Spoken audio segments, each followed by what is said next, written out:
While I was knocking on doors during the general election, one thing kept coming up time and time again: controversial proposals to cut the number of full-time firefighters in Crewe Nantwich.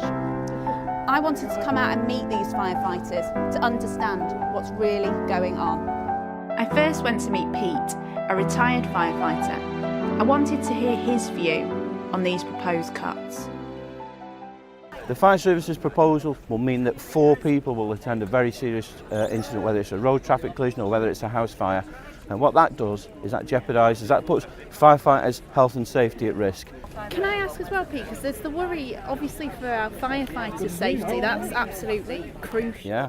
Do you think this proposal would also have a detrimental impact on the safety of our residents in Crewe? Of course it does. I'm now a ratepayer. I live in the town. I may at some point in my life require the fire service to come along.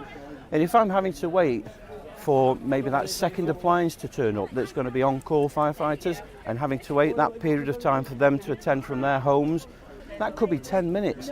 Whereas I know that from where I live, a fire engine will be at my house in less than 5 minutes. First appliance will be there in 5 minutes. Indeed now, 2 appliances could be there in less than 5 minutes. And that length of time I'm waiting could be me, could be my children, could be my wife. It's just something that I can't really contemplate. If this plan goes ahead, Crewe Nantwich would be left with only 1 fire engine that is staffed by full-time firefighters.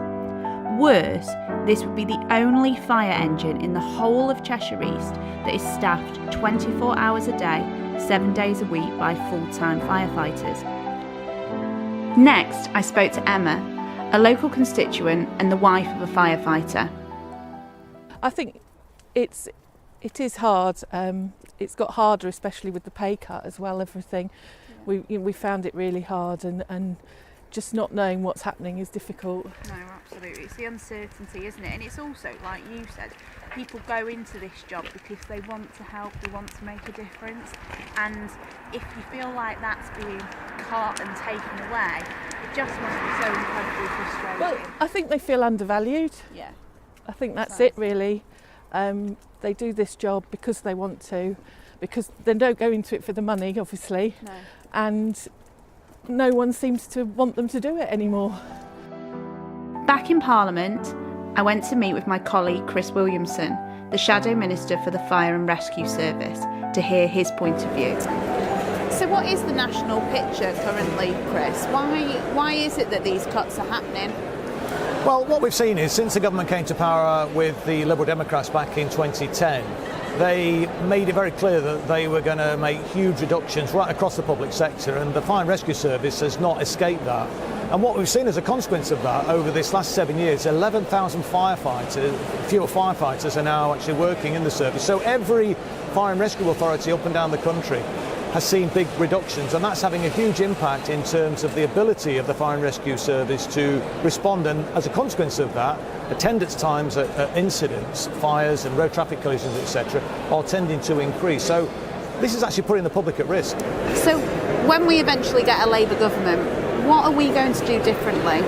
Well, in the manifesto we said that we would increase the Fire and Rescue Service, stop the cuts, and start to increase the number of firefighters again. So there's a clear commitment in the manifesto to recruit an additional 3,000 firefighters. And what I think we need to also recognise is the government has made huge cuts right across local government. And we want to stop that and start to reinvest in our public services so that we can actually provide the fire and rescue service that people deserve.